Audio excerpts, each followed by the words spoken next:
جب بھی کوئی مصیبت آئے پہلے تو کوشش کرو مصیبت نہ آئے. اپنی حماقتوں ایسی کام نہ کرو جس سے ٹینشن والا معاملہ پیدا ہو. میں نے بتایا تھا نا جمعے کے بیان میں, لڑکیوں سے دوستی لگانا, یہ چیزیں آپ کی ٹینشن میں اضافہ کریں گی, کمی نہیں کریں گی. حقیقت ہے یہ. تو یہ کام, چرس پی رہا ہے, چرسیوں میں اٹھ رہا بیٹھ رہا ہے, چرس پینے سے ٹینشن بڑھتی ہے, کم نہیں ہوتی. جب نہیں ملے گی تو پاگل ہوگا نا. تو وہ کام, ایسے کام کرنا جس سے آپ غریب آدمی ہو لیکن رہنا اپنے مالداروں کے علاقے میں شروع کر دیا, اس سے ٹینشن بڑھے گی, احساس کمتری کا شکار ہو جاؤ گے. یار اس کے پاس بھی گاڑی, یار اس کے پاس کرولا, میرے پاس رکشا, خام خواہ. تو آپ کو چاہیے تھا کہ جب آپ رکشا ہے تو ایسے علاقے میں جاؤ جہاں سب کے پاس کیا ہے, رکشا ہے. دکان پکوڑوں کی ہے اور سوچیں کروڑوں کی. یہ خام خواہ میں لوگ ٹینشن میں آئے ہوئے ہیں. میں نے ڈیفنس کے لوگوں کو بھی ٹینشن میں دیکھا ہے. 1000 گز کا بنگلہ ہے, کروڑوں روپے کما رہے ہیں مگر ٹینشن میں. یہ میں ہوائی باتیں نہیں کر رہا, لوگ آتے ہیں کیوں ٹینشن میں کہ پڑوسی کے پاس اس سے بھی زیادہ ہے. تو یہ ٹینشنیں قدرت کی طرف سے نہیں ہیں, یہ آپ کی اپنی پالی ہوئی ہیں. تو حدیث میں نبی صلی اللہ علیہ وسلم نے فرمایا دنیا میں ہمیشہ اپنے سے کمتر کو دیکھو. یار میرے پاس رکشا ہے اور فلاں آدمی قسطوں پہ بھی رکشا خریدنے کی صلاحیت نہیں رکھتا, سڑکوں پہ فٹ پاتھوں پہ پڑے ہوئے ہیں. 3-4 دن پہلے صدر گیا میں تو دیکھا فٹ پاتھ پہ لوگ پڑے ہوئے ہیں. میں نے کہا یار یہ بھی لوگ ہیں, نہ گھر ہے نہ بال بچے. ایک کنوارے کا فون آیا, ایسے جیسے وہ نہیں ہوتی, کیا بولوں میں, ایسے طنز کر رہا تھا, کہہ رہے یار کوئی رشتہ ہی نہیں دیتا, یہ زندگی کوئی زندگی ہے. تو میں نے سوچا, میں نے کہا دیکھو وہ جو صدر میں فٹ پاتھ پہ پڑے ہوئے ہیں نا, ان کو کوئی دے گا رشتہ؟ میں نے کہا تمہیں ابا نے گھر میں رکھا ہوا ہے, روٹی پانی پنکھا سب مل رہا ہے, دعا کرتے ہیں اللہ کوئی انتظام کر دے. نہیں کر رہے تو ان لوگوں کو دیکھو جن کو روٹی پانی بھی نہیں مل رہا. تو اپنے سے کمتر کو دیکھا جائے دنیا کے معاملے میں, اس سے آپ احساس کمتری کا شکار نہیں ہوں گے. تو ٹینشن ختم کرنے کی ایک بہت بڑی ذریعہ یہ ہے کہ اگر پھر بھی کوئی مصیبت آ گئی تو تقدیر کا سوچا جائے کہ جو چیز مقدر میں ہے وہ ٹل نہیں سکتی. اور دنیا مسافر خانہ ہے, یہاں اگر ٹینشن ہے تو وہ بھی عارضی, یہاں کی خوشی بھی عارضی. ایک آدمی کے بچے بچھڑ گئے, طلاق ہوئی میاں بیوی میں, بیوی بچوں کو لے گئے فرار. اب وہ میرے پاس آیا, ایسے بیچارہ, ظاہر ہے بچے تو یاد آتے ہیں, ایسے اس کی حالت خراب, سٹریس. تو میں نے کہا کیس کرو عدالت میں. کہہ رہے عدالت میں کیس سے کوئی فائدہ نہیں ہے, نہیں ملیں گے بچے. بہت میں نے حل بتائے, یہ کر لو, تمام حل ناکام. میں نے کہا پھر یوں کرو. کیا کرو؟ مٹی ڈال. میں نے کہا ڈاکٹر عافیہ صدیقہ کا سوچو, وہ عورت ہے, جیل میں ہے, اپنے بچوں سے دور ہے, مزید اولاد بھی نہیں ہو سکتے اس کے. تو میں نے کہا تمہارا اگر تمہیں جیل میں ڈال دیا جائے نا ابھی, تو تم کہو گے چلو بچے نہ ملے لیکن جیل سے تو باہر آؤں, یہی سوچو گے نا. اس کا سوچو کہ وہ ایک عورت ذات ہے, کئی سالوں سے جیل کے اندر پڑی ہوئی ہے, اور عورت کے لیے بچوں سے جدائی وہ بہت زیادہ مشکل ہے, مرد تو برداشت کر لیتا ہے.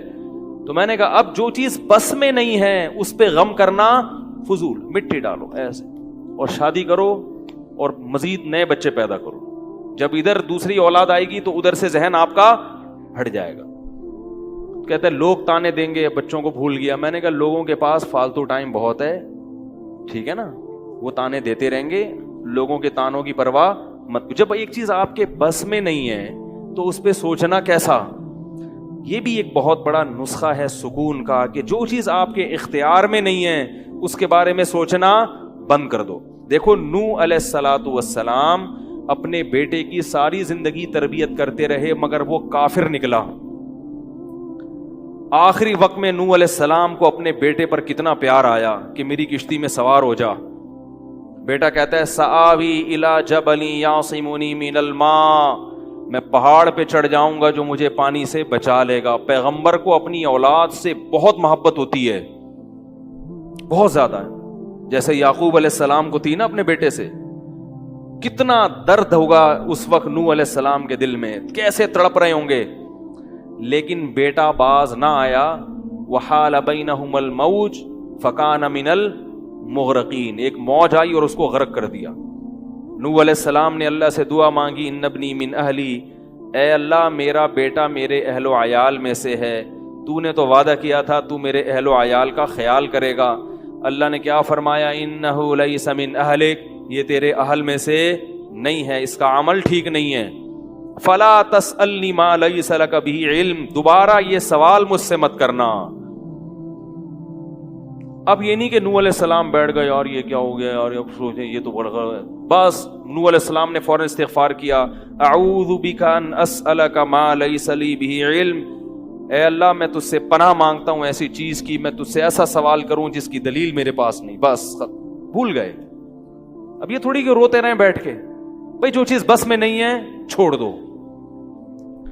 تو ہم بہت ساری چیزوں کی ٹینشن لیتے ہیں جو ہمارے اختیار میں نہیں ہے۔ پیٹرول مہنگا ہو رہا ہے، بیٹھ کے خام میں پریشان ہے، بھائی تم سے پوچھ کے تھوڑی مہنگا ہوا ہے۔ غم کرنے سے اگر وہ سستا ہو جائے تو رو۔ میرے پاس تھی Kawasaki G T O, Kawasaki G T O 125، آپ کو پتا ہے کیا بائک تھی وہ، ہم نے بھی بڑے شوق پالے ہیں ایک زمانے میں۔ میں اس میں پیٹرول ٹھیک ٹھاک ڈلتا تھا۔ اب جب پیٹرول مہنگا ہوتا تو سب سے زیادہ متاثر میں ہوتا تھا اس سے، 50 والوں کو کچھ نہیں ہوتا تھا۔ تو میں ایک دفعہ پیٹرول پمپ گیا، میں نے پیٹرول ڈلوایا اس میں، تو اس نے کہا وہ 5 روپے پر لیٹر بڑھ گیا ہے۔ مجھے بڑا غصہ آیا، میں نے ساتھ والے سے کہا، میں نے کہا یار یہ کیا مذاق ہے یار، ہر تھوڑے دن کے بعد 5 روپے بڑھ رہا ہے، تو آپ کو غصہ نہیں آیا؟ اس نے کہا صرف میرے لیے تھوڑی بڑھ رہا ہے، پوری قوم کے لیے بڑھ رہا ہے نا۔ تو مجھے اس کی بات بڑی اچھی لگی۔ اس نے کہا میرے اکیلے کے لیے بڑھے تو مجھے غصہ ہے، سب کے لیے بڑھ رہا ہے تو چلو ٹھیک ہے۔ اس دن کے بعد سے اب تک پیٹرول بڑھنے پر مجھے غصہ نہیں آیا۔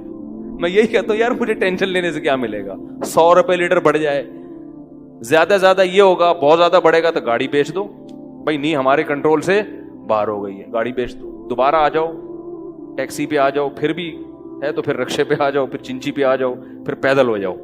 جو چیز اختیار میں نہیں ہے اس کی ٹینشن لینا حماقت ہے۔ بات آ رہی ہے سمجھ میں؟ اسی طرح یاد رکھو اولاد کی تربیت کا معاملہ ہے۔ ہمارے ہاں جو لوگ نئے نئے دیندار بنتے ہیں یا پرانے بھی، وہ چاہتے ہیں میرا گھر 100% خلفائے راشدین جیسا بن جائے، جبکہ بیگم پہ کنٹرول نہیں ہوتا، وہ الگ سمت میں جا رہی ہوتی ہے۔ اب آپ نے ڈنڈا چلانا شروع کر دیا، بچے باغی ہونا شروع، وہ بجائے دین پہ آنے کے ابا کو مکھنچو سمجھنا شروع کر دیتے ہیں اور بغاوت پھیلتی ہے۔ تو بھائی آپ اعتدال سے تربیت کی کوشش کرو، ہو گئی ٹھیک ہے، نہیں ہوئی ہم سے نہیں سوال ہوگا، ہم جو کر سکتے تھے ہم نے کر لیا۔ تو ہم نے نا بہت ساری چیزیں، یہ ہو رہا ہے معاشرے میں غلط، یہ ہو رہا ہے، وہ جماعت کیوں آ گئی، وہ جماعت کیوں آ گئی، وہ فلاں فرقہ کیوں بڑھ رہا ہے، یہ والے کی کم ہو رہے ہیں، وہ زور سے آمین کیوں کہہ رہے ہیں، وہ آہستہ آمین کیوں کہہ رہے ہیں، ٹھیک ہے نا، وہ رفع الیدین کیوں کر رہا ہے، وہ رفع کیوں نہیں کر رہا۔ میرا ایک اصول ہے، میں جب کسی ٹاپک پر بیان کرتا ہوں تو مجھے جب بھی کوئی ایسے اختلافی مسائل پر بیان ہوتا ہے نا، تو اکثر لوگوں کے پھر واٹس ایپ پہ میسج آنا شروع ہوتے ہیں، آپ نے جو یہ بیان کیا اس میں یہ والی بات، حالانکہ اس بات کا جواب اس میں موجود ہوتا ہے۔ تو میں پھر مزید جواب نہیں دیتا، میں کہتا ہوں پورا بیان سنیں۔ وہ پھر جواب بھیجتے ہیں کہ ہم نے پورا بیان سنا ہے، میں کہتا ہوں دوبارہ سنیں۔ کہتا ہے سنا تو ہے، مجھے جواب نہیں ملا، جبکہ مجھے پتا ہوتا ہے جواب اس میں ہے۔ میں کہتا ہوں پھر تیسری بار دوبارہ سنیں، کیونکہ اس سے زیادہ کہ ہم مکلف نہیں۔ اب یہی تھوڑی کہ ایک ہی چیز کو لے کے پھر وہی سوال وہی جواب وہی سوال وہی جواب، پبلک کے پاس تو ٹائم ہے، وہ تو کرتے رہیں گے اور آپ کی صلاحیتیں بیکار ضائع ہوتی رہیں گی۔ بھائی ہم جب ایک ٹاپک پر بات کی، پورا کور کیا اس کو، مجھے اچھی طرح معلوم ہے آپ کے ان تمام سوالات کا جواب اس میں موجود ہے۔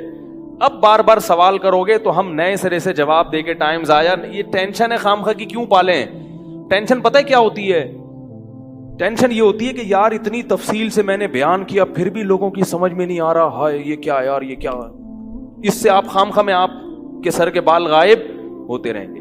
تو ہم یہی کہیں گے اے اللہ ہم سے جو ہو سکا تھا ہم نے کر دیا، اب سمجھ میں آنا سمجھانا کس کے بس میں ہے؟ اللہ کے بس۔ نبی کی بات سب کی سمجھ میں نہیں آئی، اور اللہ تعالیٰ نے نبی کو کتنی تسلیاں دی ہیں قرآن میں۔ نبی کو بار بار کہا کہ آپ جو سمجھا رہے ہیں پھر بھی یہ نہیں سمجھ رہے تو ٹینشن نہ لیں، کیوں؟ نبی کو اگر زیادہ ٹینشن ہوگی تو کام کون کرے گا؟ قرآن میں سینکڑوں آیتیں ہیں جو صرف تسلی پر مبنی ہیں، جن میں نبی کو کیا دی جا رہی ہے؟ تسلی. لعلک باخع نفسک علی آثارہم، کہیں ایسا نہ ہو کہ ان کی ہدایت کے پیچھے آپ کی جان ہی ہلاک ہو جائے، یعنی غم سے. کیونکہ نبی صلی اللہ علیہ وسلم حیران ہوتے تھے کہ ان کو میں نے معجزے بھی دکھا دیے، اور میں نے بتایا کہ یہ بت ہیں جو نہ سن سکتے ہیں، نہ دیکھ سکتے ہیں، نہ بول سکتے ہیں، ہر طرح سے سمجھا دیا. ٹھیک ہے، اور میری 40 سالہ زندگی بھی انہوں نے دیکھی کہ زندگی میں کبھی میں نے جھوٹ نہیں بولا، امین اور صادق مشہور ہوں. اور یہ پیغمبروں کا انتظار بھی کر رہے تھے کہ ایک نبی آنے والا ہے. سب چیزیں ہو گئیں پھر بھی نہیں مان رہے، تو ٹینشن تو ہوتی ہے نا. تو قرآن نبی کو کیا کہہ رہا ہے کہ مزید ٹینشن لیں؟ نہ قرآن ٹینشن کیا کر رہا ہے؟ کام. نہ ٹینشن نہ لیں، ٹینشن نہ لیں. ما انت علیہم بمسیطر، آپ ان پر نگہبان نہیں ہیں، داروغہ نہیں ہیں، گن پوائنٹ پہ نہیں لائیں گے آپ کسی کو، آپ سے سوال نہیں ہوگا. آپ بلغ ما ارسل الیک من ربک، آپ کا کام ہے پہنچانا. یہاں تک کہ اپنے سگے چچا ایمان نہیں لے کر آ رہے، جنہوں نے آپ کو پالا بچپن سے. چلو وہ تو دشمن تھے، وہ ایمان نہ لائیں تو انسان صبر کرتا ہے، یہ تو دشمن ہے.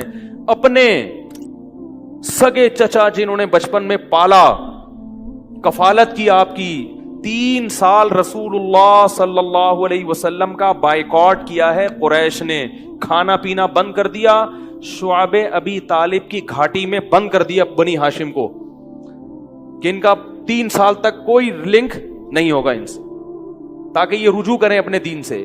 ابو طالب بھی آپ صلی اللہ علیہ وسلم کے ساتھ اس گھاٹی میں بند ہوئے، ایمان نہیں لائے مگر اپنے بھتیجے کا ساتھ دیا. اتنے اچھے چچا لیکن ایمان نہیں لائے. کیسا نبی کا دل کڑتا ہوگا کہ نہیں ہوگا؟ موت کے وقت آ کے نبی نے کہا کہ ایک دفعہ کلمہ پڑھ لیں تاکہ قیامت کے دن آپ کی بخشش کر سکوں، سفارش کر سکوں، آپ کی اللہ سے بخشش کی دعا کر سکوں. کیسا دل مچلتا ہوگا نا. ابو طالب کو خیال آیا کلمہ پڑھنے کا.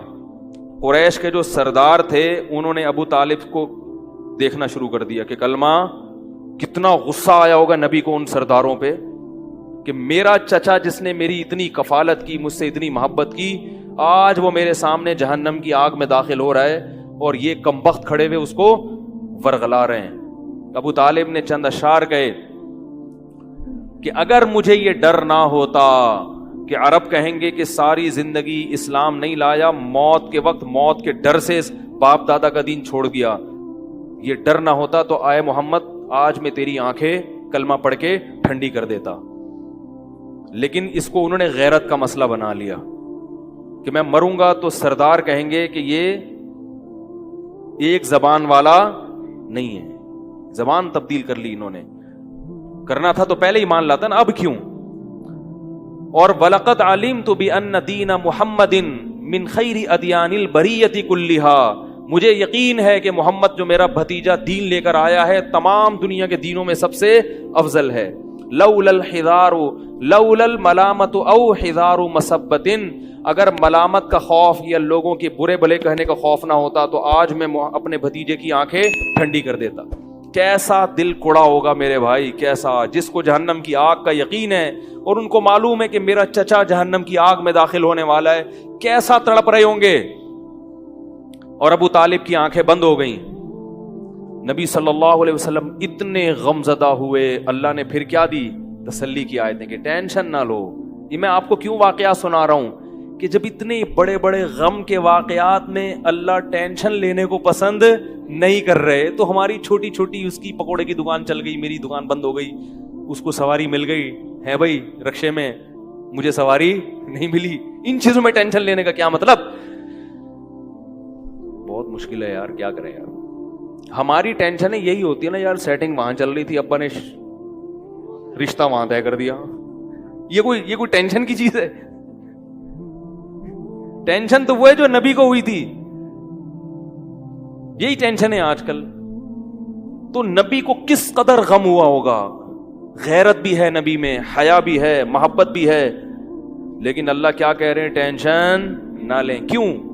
وہی اصول جو میں نے آپ کو بیان کیا کہ جو چیز اختیار میں نہیں ہے اس پر ٹینشن نہیں لینی چاہیے. انک لا تہدی، یہ آیتیں نازل ہوئیں، من احببت ولکن اللہ یہدی من یشاء. اے محمد، جس سے آپ محبت کرتے ہیں اس کو ہدایت دینے کے مالک نہیں ہیں. محبت الگ چیز ہے، ہدایت ہمارے ہاتھ میں ہے، آپ کے ہاتھ میں نہیں ہے. اب اگر نبی اسی غم کو لے کے بیٹھے رہتے تو کہاں سے دعوت اور تبلیغ کا کام ہوتا؟ آپ صلی اللہ علیہ وسلم سے حضرت عائشہ نے پوچھا کہ ابو طالب جو اتنی خدمت کرتا تھا آپ کی، کرتے تھے اور اتنا کچھ انہوں نے کیا، کیا یہ نیکیاں قیامت کے دن کام آئیں گی؟ آپ نے فرمایا ہاں. کتنا کام آئیں گی کہ جہنم کے نچلے طبقے سے اللہ اٹھا کے اوپر والے طبقے میں لے آئے گا، اور پاؤں میں صرف آگ ہوگی مگر اس سے دماغ ایسے کھولے گا جیسے ہانڈی. ابو طالب پورے جہنم کی آگ میں نہیں ہوں گے، صرف ان کے پاؤں جہنم کی آگ میں ہیں.